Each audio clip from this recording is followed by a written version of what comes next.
the first dream. Sarah jolted awake. A scream caught in her throat.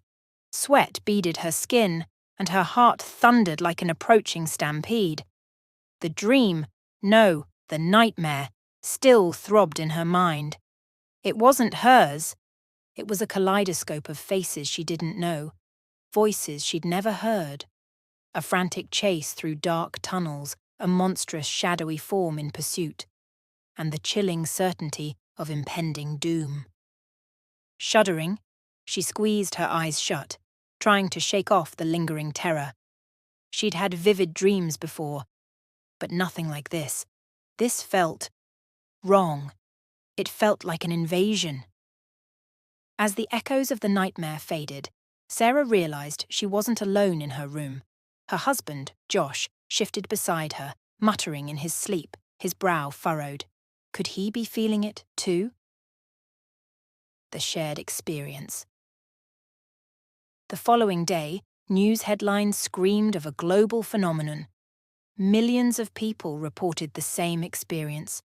Vivid, terrifying nightmares that felt disturbingly alien. Social media was ablaze with panicked speculation, government experiments, alien influence, even mass hysteria. Amidst the confusion, Sarah felt oddly calm. Had these shared nightmares somehow opened a doorway in her mind? A doorway to the consciousness of others? Or worse, had it allowed something far more sinister to creep in? The growing connection. As the days passed, the dreams evolved. They were no longer terrifying fragments. People were now dreaming about each other's lives. Sarah saw glimpses of a family vacation in a foreign land, a heated political argument, and even a mundane trip to the grocery store. It was as if the walls between minds were breaking down, forcing a shared reality upon the unsuspecting world. At first, there was fascination. A sense of connection replaced the widespread fear. People started calling it the collective dream, but Sarah couldn't shake the feeling of impending dread. Something felt deeply off. The intrusion into the private corners of her mind was a constant, unsettling hum. The search for answers. Determined to regain control, Sarah reached out online. She found dozens of others scattered across the globe who shared her unease. Together they formed a support network and began investigating, pooling their dreams and insights. Sarah's dreams led her to a small town in the Midwest. Every night, she'd glimpse its quaint main street and a flickering neon sign above a dusty old diner. The fragments grew clearer, as if a beacon was drawing her there. The journey begins. The urge to go to this mysterious Midwestern town grew too strong to ignore. Sarah packed a small bag, kissed Josh goodbye, and bravely set out. It felt like a crazy gamble, but her dreams felt too real to be mere coincidence. The train ride was restless and riddled with dream snippets. A little girl chasing a runaway dog near the diner. A nervous young man glancing furtively around the town square. An elderly woman tending a garden bathed in unnatural moonlight. Sarah felt a growing sense of responsibility, as if the fate of those unknown people rested on her shoulders. The arrival. Arriving in the small town sent shivers down her spine. It matched her dreams perfectly, the sleepy main street, the diner with its flickering neon sign, and even the chipped paint on the park bench. A surreal feeling washed over her. Had reality warped around her dreams? Or had her dreams always reflected this reality? Seeking connections. Sarah stepped into the diner, a bell jangling above the door. The atmosphere was tense, a buzzing undercurrent of unease. Customers hunched over their food, whispering instead of speaking. Something wasn't right. Overhearing snippets of conversation, her suspicions flared into certainty.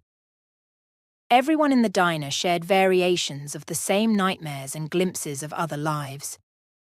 Their eyes spoke of unspoken fear like her own. This was the epicenter, the source of the collective dream. The old woman. Just then, an old woman entered, the woman she'd seen tending the garden in her dreams. The townspeople immediately fell silent, their eyes filled with a mix of reverence and terror.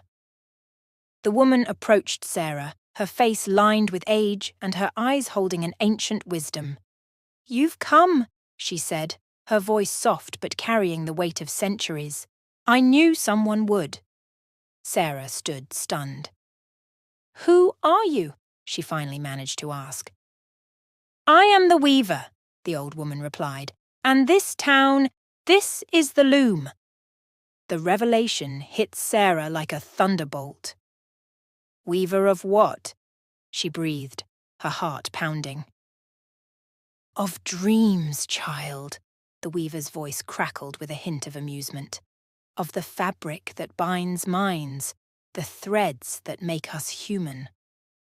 The diner patrons watched Sarah with bated breath. Clearly, this woman, this weaver, held sway over them, whether by consent or coercion. "But why?" Sarah asked, trying to piece together the fragments.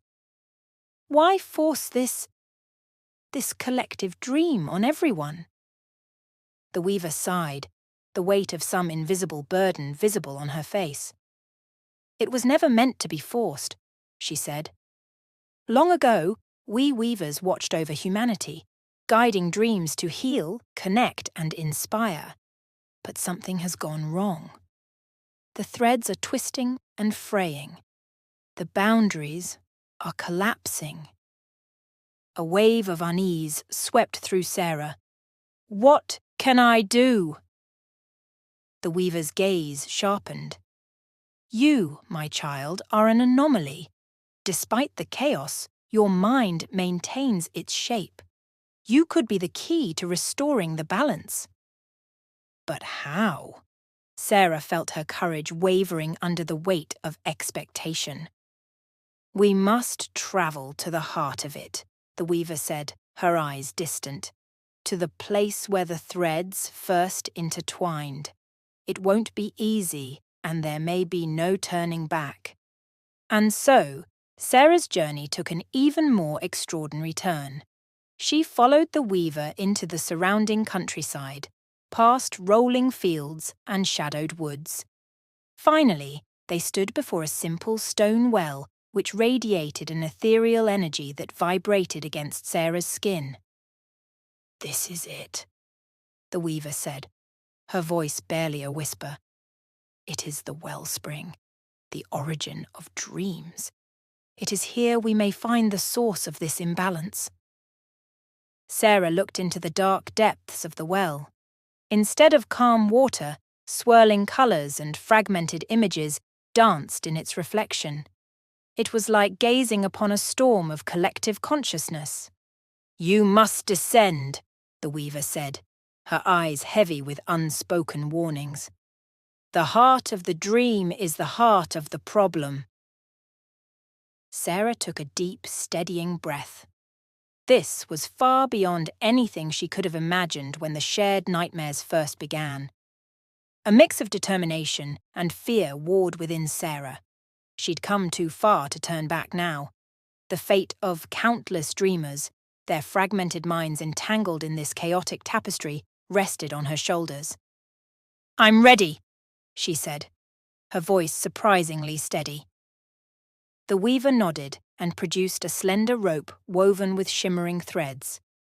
"This is spun from dream residue," she explained.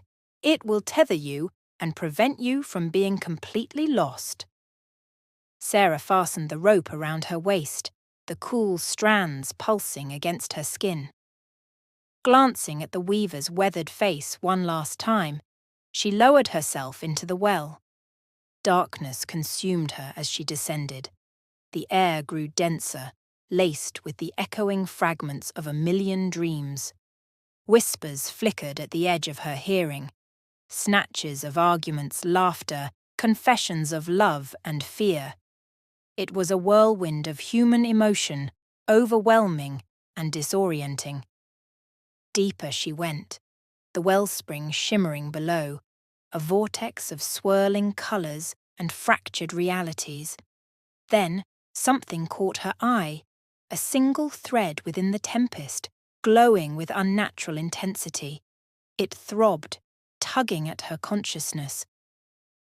The corrupted thread. Sarah reached for it, driven by an instinct she couldn't explain. Her fingers brushed against the luminous strand, and a jolt of foreign energy shot through her. A flood of images filled her mind. A figure cloaked in darkness, tendrils of pure shadow twisting the dream stuff, corrupting the natural flow. The revelation hit her like a wave of icy water. This was the source of the imbalance, a force actively twisting the collective dream into something monstrous. With a surge of determination, Sarah gripped the corrupted thread, attempting to wrest control. Pain, unlike anything she'd ever felt, flared through her mind. The figure in the darkness turned its attention toward her, and a chilling wave of malice washed over her. It fought her grasp, twisting the thread further, tightening its control. Yet Sarah held firm. From the depths of her being, she drew on a wellspring of resilience she never knew she possessed. She was a wife and a woman with a deep and abiding love for humanity, and she would not allow its dreamscape to be corrupted. A choice in the shadows. In a final, desperate gamble, Sarah let go of the rope. She plunged into the depths of the well, severing her connection to the physical world and throwing herself entirely into the swirling chaos of dreams. Surrounded by the fractured mindscape, she directly confronted the shadowy figure. It coiled around her, its darkness whispering insidious doubts, trying to shatter her resolve. But Sarah called upon the threads of connection she'd felt: the family vacation, the political debate, the mundane grocery trip. These were humanity. These dreams of love, fear, hope, and simple joy were worth fighting for. The battle raged in the heart of dreams. The shadowy figure lashed out, its darkness a smothering weight, but Sarah's spirit burned bright.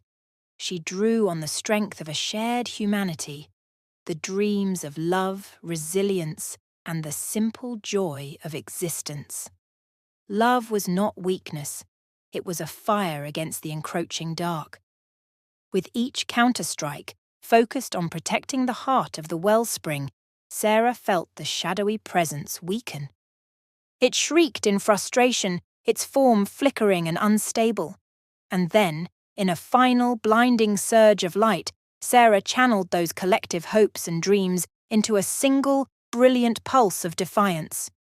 The shadowy figure recoiled, its power dissipating, its tendrils of darkness unraveling. The wellspring began to pulse in time with Sarah's heart, the colours swirling back into a gentle, natural rhythm. The darkness receded, leaving behind an ethereal glow. Once pulsing with malignant energy, the corrupted thread now shone with a soft luminosity. Sarah had not just severed the source of corruption. She had woven a new thread of resilience into the very fabric of the shared dreamscape. When she regained consciousness, she was lying beside the stone well, the weaver gazing down with both concern and a glimmer of pride in her eyes. Sarah was weak, her body aching, but her mind thrummed with a newfound clarity. A new era, a new understanding. The collective dream did not disappear. The boundaries between minds remained blurred, but the terror and chaos disappeared. People still shared glimpses into each other's lives, but now they were tinged with a sense of empathy and understanding. There was a new appreciation for the simple mundanity of others' days, a recognition of shared joys and sorrows. Sarah led the way in teaching people how to navigate this new reality. It is essential to recognize the echoes of another's heart within their own, and to respect the sanctity of individual minds even amidst the shared experience.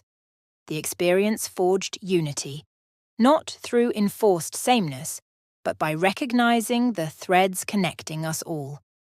The weaver, her role seemingly completed, faded into the background once more, leaving Sarah and the rest of humanity to embrace this new form of collective consciousness. The world had changed forever, and Sarah, the woman who ventured into the well of dreams, became a symbol of courage, empathy, and the power of the human spirit in the face of the unknown.